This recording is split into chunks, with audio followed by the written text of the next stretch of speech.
The song has been trending on social media for months, and for the past 2 weeks, it's been the most Shazam track on Shazam's Global 200 chart. The momentum has been building, and this Billboard debut just confirms that dancehall can still be successful in the US market. Beyond the Hot 100, the remix has achieved notable success on other charts. It reached number 1 on the US Billboard Afrobeat Songs chart and topped the World Digital Song Sales charts. The song also secured positions on international charts, including number 46 on the Canadian Hot 100 and number 39 in New Zealand. Released on February 21st, 2025, the remix blends Afrobeats and dancehall, showcasing a cross-cultural collaboration that resonates with diverse audiences.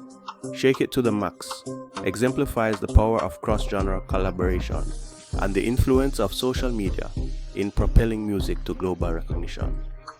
The combined efforts of Molly, Skillibeng, Shenseea, and Silent Addy have not only created a hit song, but also bridged cultural gaps, bringing Afrobeats and dancehall to a broader audience.